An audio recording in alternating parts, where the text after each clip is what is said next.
Hello everyone, and thanks for watching my videos. This is my YouTube channel, Chemistry is Life -H2O. The name tells it all. Chemistry is our survival. Our body is running chemistry 24/7. Water, which is H2O, is our survival. We will not exist without water. I create this channel so I can share some interesting topics on general chemistry, as well as physical chemistry. I'm very passionate about chemistry. I've been in the higher education for 20+ years, and I am very passionate about what I do. I love what I do, and I wanted to create this channel so I can share my passion with a global audience and reach as far as I can reach. And I hope this will be beneficial to everyone who's watching my YouTube video channel, YouTube videos. And again, if you like my videos, don't hesitate to subscribe, hit the like button and the notification bell so you will get notified once I upload videos to the YouTube channel. This is something new for me. It's a new adventure, and I look forward to grow this channel. I look forward to upload more videos, as well as maybe in the future even do live streaming. And thank you so much for your support.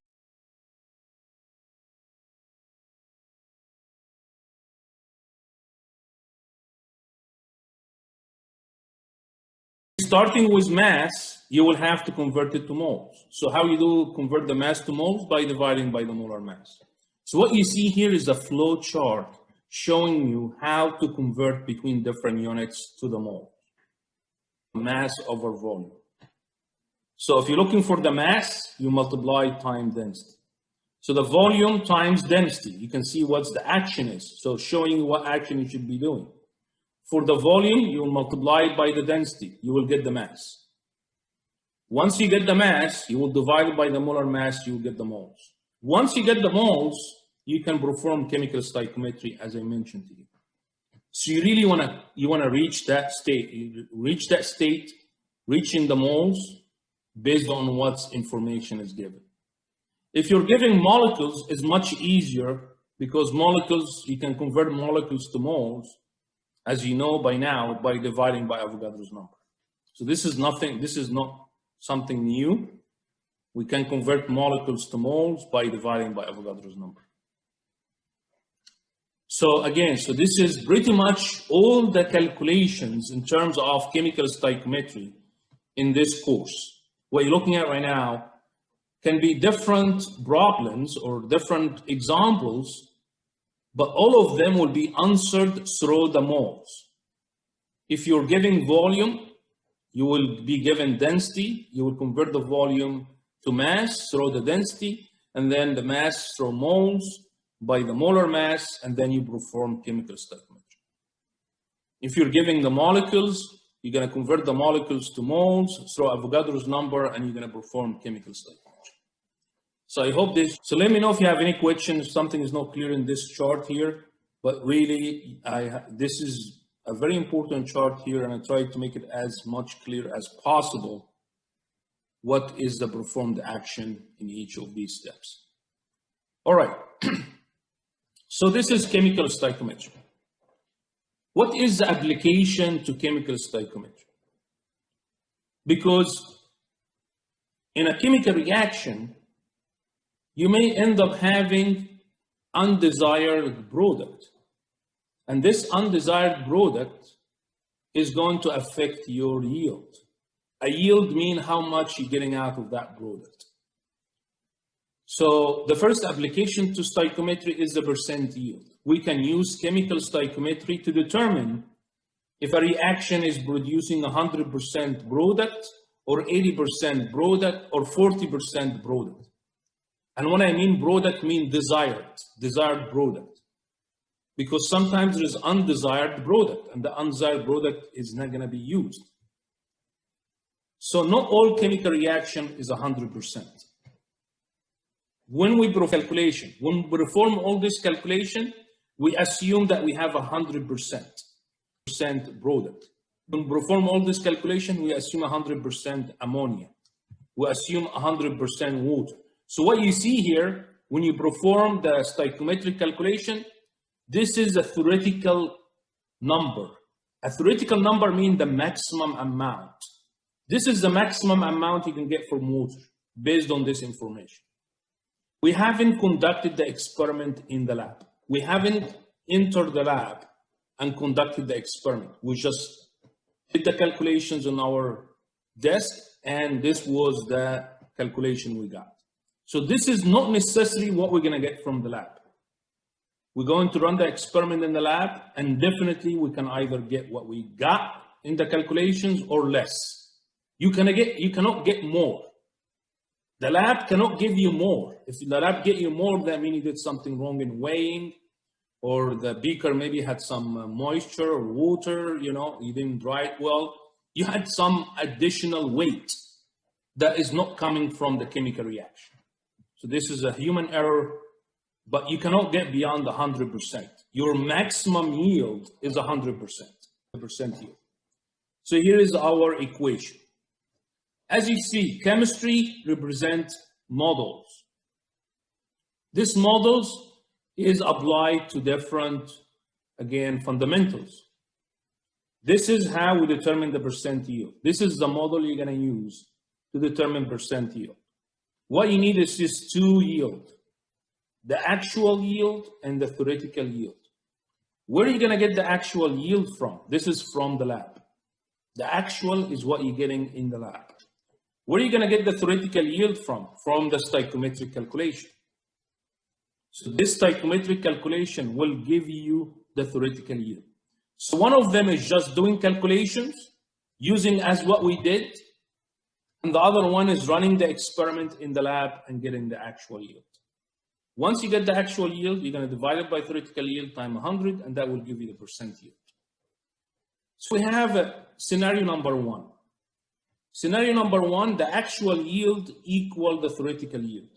You did the experiment, you measure the weight of the product. The weight of the product equal the weight that you got from the calculations. This is very good. That means you have 100% yield. That means that reaction is producing 100% of your desired product. Scenario number two, you did the calculation, the theoretical yield by the chemical stoichiometry, as we did before. You went to the lab, you did the experiment, and you got less weight than the theoretical yield. Then your percent yield will be less than 100%. Of course, this is relatively now. The actual yield can be close to the theoretical yield, or the actual yield could be further away from the theoretical yield. So once you have less than 100, less than 100 can be 5% to 99%. If you don't have 100%, you can have a range up to the 100%. And again, that will depend on the chemical reaction. Of course, as you close to 100%, the reaction is giving you significant product. As you are further away from 100%, the reaction is giving you in small amount of product or insignificant amount. And of course, when you are doing chemical reaction, you want the product. You want the product. You want to produce product. Your company, if it's a chemical company, your chemical company is not based on the reactant. Your chemical company is based on producing product. What you're selling on the market is product, is not reactant, because you already have the reactant. So knowing exactly your percent yield is very important, because it's going to determine how much you're going to sell out of that product and how much profit you're going to get to compensate for the reactant that you buy. You spend money to get the reactant, you convert it to product, you sell that product, and you get, again, the money that you spend plus profit to keep going.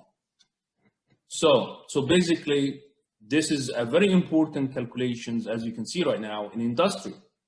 You need to know exactly what is the percent yield of that reaction before you start. Otherwise, it's going to be a disaster if you're getting only 10%. 10% product, that's just a disaster. You don't have any product to sell. So again, so this is important. And how can you increase the yield? This is what advanced research, advanced chemical research is going to be, you know, again, to improve the productivity. All right. So here's an example to best understand this concept. So here's the reaction in front of you. The reaction is balanced. This reaction is the production of silver carbonate. You produce that silver carbonate from silver nitrate and sodium carbonate. So you deposit that silver carbonate, which is a white precipitate, and you use silver nitrate and sodium carbonate. Aqueous mean, again, solution, dissolved in water. So this is in water. So here is our desired product. This is the product that we're looking for, silver carbonate. The question says, determine the percent yield of the following reaction. If 30.65 grams of silver nitrate, so this is 30.65 grams. So we know how much we have out of this. React with excess sodium carbonate. So we don't have to worry about sodium carbonate. Sodium carbonate is in excess, so we don't have to worry about that. To produce 17.75 grams of silver carbonate.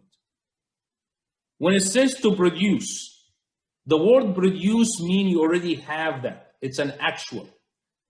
Obtain, form. So there are a couple of words you will be able to know that this indicates the actual yield. So to produce 17.75 grams, that's the actual yield. So what you have right now is the actual yield. You have this. And how much you have out of it? 17.75 grams. Is this actual yield enough in this reaction or not?